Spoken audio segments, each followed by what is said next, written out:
Belief. दुनिया के सारे रिलीजन्स बिलीफ के फॉर्म्स को रिप्रेजेंट करते हैं और उन बिलीफ्स को डिफरेंट तरीक़ों से भी एक्सप्लेन किया गया है। Hello everyone, welcome to the wisdom for all. मैं हूं पूजा। अगर आप मेरे चैनल पे नए हैं तो वीडियो को एंड तक ज़रूर देखिएगा। अगर वीडियो पसंद आए तो लाइक, शेयर, सब्सक्राइब और बेल आइकन को लाजमी प्रेस कीजिएगा। The law of life is the law of belief. अपनी लाइफ और यूनिवर्स के बारे में आप क्या मानते हैं? ये आपके साथ वैसे ही होता है जैसा आप इसमें बिलीफ रखते हैं। बिलीफ आपके माइंड की एक थॉट है जो आपके सबकॉन्शियस माइंड की पावर को आपकी थिंकिंग हैबिट के मुताबिक आपकी लाइफ के सारे फेजेस में डिस्ट्रीब्यूट करता है। आपको ये समझना चाहिए कि जब कोई रिलीजन बिलीफ की बात करता है तो ये किसी रस्म, किसी सेरेमनी या किसी फॉर्म या किसी इदारे या फॉर्मूले में बिलीफ रखने की बात नहीं करता। ये सेल्फ बिलीफ की बात कर रहा है। बिलीफ सिर्फ आपके माइंड की एक थॉट है। अगर कोई बिलीव करता है उसके लिए सब कुछ पॉसिबल है। किसी ऐसी चीज़ पे बिलीव करना बेवकूफ़ी है जिससे आपको तकलीफ हो या नुकसान पहुंचे। याद रखें, ये वो चीज़ नहीं है जिस पर यकीन किया गया है जो कि आपको तकलीफ देता है या कोई नुकसान पहुंचाता है, बल्कि आपके माइंड में मौजूद बिलीफ या थॉट का नतीजा है। आपके सारे एक्सपीरियंसेस, आपके सारे एक्शंस और आपकी सारे रिफ्लेक्शंस और इवेंट्स सारे आपके माइंड के रिएक्शंस हैं। सिंपल। हमने कई बार देखा है, कई बार सुना है, कोई संत, कोई फकीर, कोई दरवेश जो भी बोलता है वो सच हो जाता है। उन्होंने कोई एक दुआ दी, वो सच हो गई। अगर उन्होंने बद्दुआ दी, वो सच हो गई। इससे क्या शो हो रहा है कि वो जो हमारे लिए बोलेंगे वो सच हो जाएगा। जो आप सोचते हैं, जो आप बोलते हैं, यहाँ दो लोग हैं, एक देने वाला और एक रिसीव करने वाला। दुआ देने वाला और दुआ रिसीव करने वाला। सपोज उन्होंने ब्लेसिंग दी, उन्होंने दुआ दी, यहाँ मेरा पार्ट वर्क करेगा। अगर मैं अच्छा सोचूंगी वो सच हो जाएगा, अगर मैं बुरा सोचूंगी वो भी सच हो जाएगा। एक्चुअली ये मेरी क्वालिटीज को रिप्रेजेंट करता है। उन्होंने एक थॉट क्रिएट की, वो मेरी लाइफ में रियलिटी बन गई। अगर मैंने बुरा सोचा वो रियलिटी बनेगी, अगर मैंने बुरा नहीं सोचा वो रियलिटी नहीं बनेगी। पॉजिटिव भी मेरे अंदर है, नेगेटिविटी भी मेरे अंदर है, क्योंकि पावर मेरे पास है। मैं ही पावरफुल हूँ। वो एनर्जी जो आप रेडिएट कर रहे हो, वो वाइब्रेशन जो आप क्रिएट कर रहे हो, वही आपके पास आएगी। सपोज उन्होंने आपको एक ब्लेसिंग दी कि आज आपका काम हो जाएगा। उन्होंने आपके लिए एक अच्छी थॉट क्रिएट की। अब आपके ऊपर है, आप उस थॉट पे बिलीव करके उसको बार बार रिपीट करेंगे कि आज वाकई मेरा काम अच्छा हो जाएगा, आज वाकई मेरा काम अच्छा हो जाएगा, या उसमें डाउट्स क्रिएट करेंगे कि इन्होंने तो मुझे दुआ दी है, इन्होंने तो मुझे ब्लेस किया है, पर मेरा काम वाकई होगा भी या नहीं। क्योंकि उन्होंने सिर्फ एक थॉट क्रिएट की है, सिर्फ एक थॉट। बाकी का पूरा दिन 50,000 थॉट्स कौन क्रिएट करेगा? मैं क्रिएट करूंगी। अब मैं खुद को कितनी बार दुआ देती हूँ, मैं खुद को कितनी बार ब्लेस करती हूँ पूरे दिन में। लोगों को ट्रस्ट होता है कि इस फकीर ने मुझे दुआ दी है तो ये मेरा काम लाजमी हो जाएगा, बट द फैक्ट इज उनकी थॉट से आपकी वाइब्रेशन स्ट्रॉन्ग होती है, आपकी थॉट्स स्ट्रॉन्ग होती है, तभी आपका काम हो गया। क्योंकि उसके बाद आपने बार बार उस पॉजिटिव थॉट को क्रिएट किया, अपने वाइब्रेशंस को हाई किया, बार बार अच्छा सोच के। आपकी थॉट्स आपकी डेस्टिनी क्रिएट करेगी। उनकी थॉट्स आपकी डेस्टिनी चेंज नहीं कर सकती। अगर नेगेटिवली सोचने लगेंगे, उसके ऑपोजिट सोचने लगेंगे, तो होगी मैनिफेस्ट?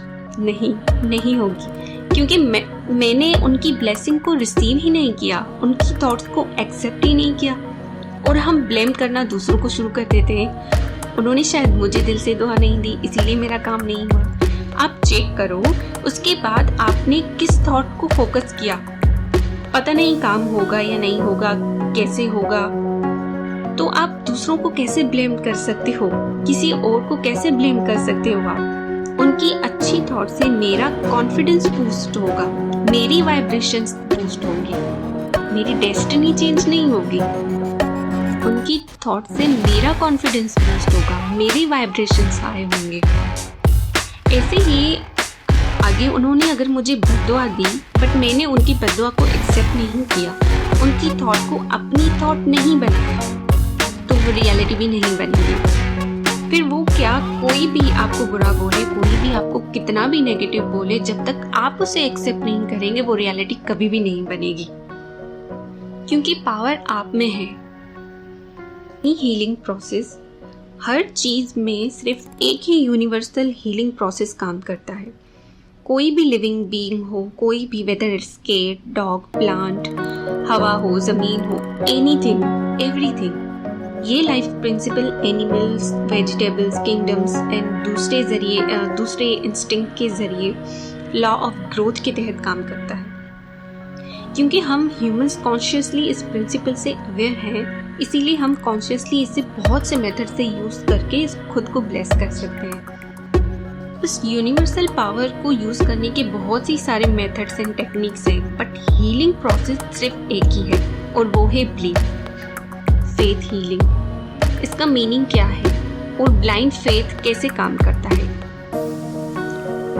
जिसे हम नॉर्मली फेथ हीलिंग कहते हैं, वो सिर्फ फेथ बोलने के लिए नहीं है। इसका मतलब है कॉन्शियस और सबकॉन्शियस माइंड के इंटरेक्शन की नॉलेज।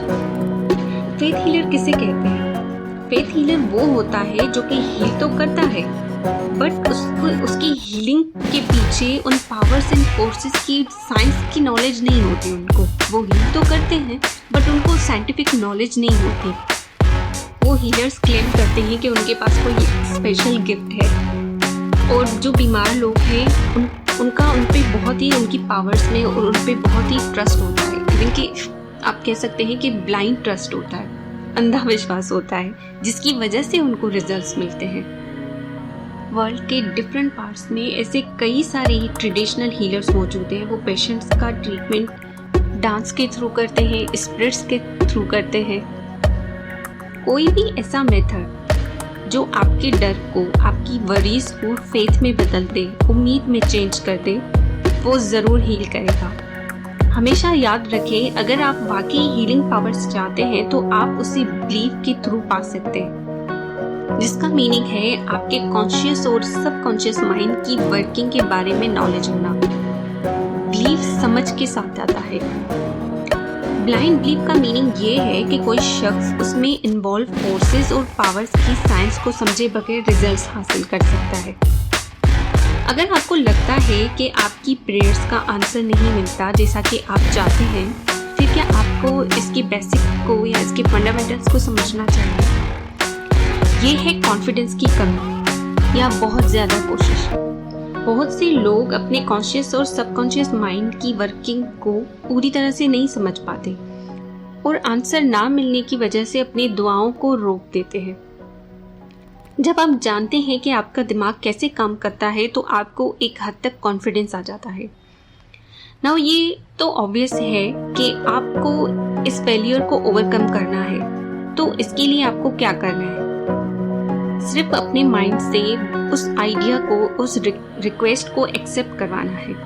अब इसकी रियलिटी को फील करो, बाकी सब आप माइंड पे छोड़ दो, उसके लॉ पे छोड़ दो। आपको कुछ करने की जरूरत नहीं है, वो खुद करेगा। अपने आइडिया पर फेथ रखें। अगर आप अपने माइंड को फोर्स करेंगे तो आप फेल हो जाएंगे, आपको रिजल्ट्स नहीं मिलेंगे। फिर सबकॉन्शियस माइंड आपके फेथ को रिस्पॉन्ड करता है। सिर्फ एक थॉट पे फोकस करें, मल्टीपल थॉट्स पे नहीं। सपोज यहाँ पे एग्जाम्पल लिखते हैं, आप टैक्सी में गए और ड्राइवर को मल्टीपल डायरेक्शंस दे दी, ये रास्ता, वो रास्ता। आपने इतनी थॉट्स उसको दे दी, आपने इतनी डायरेक्शंस उसको दे दी, वो कंफ्यूज हो जाएगा। वो आपको कहीं भी ले जाने से पहले तो रिफ्यूज करेगा, इनकार करेगा। यहाँ तक कि अगर वो आपकी इंस्ट्रक्शन को फॉलो करने की कोशिश भी करता है तो वो कहीं भी आपको पहुंचा नहीं सकता। पता नहीं आप कहाँ पहुंच जाए, किसी को कोई अंदाजा नहीं। इसी तरह जब हम माइंड को बहुत सी पावर्स पे काम कर रहे होते हैं तो हमारे माइंड में एक क्लियर कट आइडिया होना चाहिए। आपको एक डेफिनेट डिसीजन लेना होगा, तब आप जाके कहीं पे पहुंचेंगे। जब आप क्लियर कट डिसीजन के साथ आते हैं तब आपका माइंड बन जाता है और आपकी फेथ के मुताबिक होता है, तब आपका काम लाजमी हो जाता है। तो believe is to accept something as a true to live in the state of being mean किसी चीज को सच मान लेना, उस स्टेट में रहना कि आप उस मोमेंट में हो, तब वो आपकी रियलिटी बन जाएगी। आपको रियलाइज होना चाहिए कि आप कहाँ गलती कर रहे हो। आप बहुत ज्यादा कोशिश कर रहे हो, तब याद रखें कि लॉ के रिवर्स्ड इफेक्ट आप अप्लाई कर रहे हो उस पर। अपने आइडिया को एक्सेप्ट करने के लिए मजबूर करने की कोशिश नहीं करें, ऐसी कोशिशें नाकाम जाती हैं। यहाँ आप क्या गलती कर रहे हो, आप जबरदस्ती करने की कोशिश कर रहे हो। इसी वजह से आपको वो मिलता है जो उसका ऑपोजिट है, जो आपने मांगा नहीं होता वो मिलता है। कन्फ्लिक्ट क्रिएट हो गया ना, कन्फ्लिक्ट रिजॉल्व होना चाहिए। अगर आपकी अटेंशन फोकस्ड है उस रुकावट पे कि ये जो मैं चाह रहा हूँ या चाह रही हूँ, ये जो मेरी डिज़ायर है, मेरी विश है, ये कैसे पूरी होगी, कब होगी, क्या क्या होगा, कैसे होगी कि नहीं होगी। That means you are no longer focusing on your what you can obtain. आप उस चीज पे फोकस नहीं कर रहे हो जो कि आपको अचीव करना है, आप उसके डाउट्स पे फोकस कर रहे हो। तो कैसे बनेगी रियलिटी? आप तो उल्टा सोच रहे हो, आप तो उसके ऑपोजिट सोच रहे हो, तो कन्फ्लिक्ट क्रिएट होगा ना। जब आपके माइंड में कोई कन्फ्लिक्ट नहीं होगा तो आपकी विश, आपकी डिजायर जरूर पूरी होगी। सी इसको ऐसे चलाना है बिल्कुल साफ साफ, जैसे आप और आपकी डिजायर, आपकी थॉट और आपकी फीलिंग, आपके आइडियाज और आपके इमोशंस, आपकी डिजायर और आपकी इमेजिनेशन, ये सारी चीजें मैच करनी चाहिए एक दूसरे से। मीन आपकी डिजायर कुछ अलग है लेकिन आप सोच कुछ अलग रहे हो, तो ऐसे कॉन्फ्लिक्ट क्रिएट होगा, तो उससे आपको रिजल्ट्स नहीं मिलेंगे। ये था थोड़ा सा discussion about the concept of belief. Next video में हम जल्दी मिलेंगे। Till then take care, bye bye.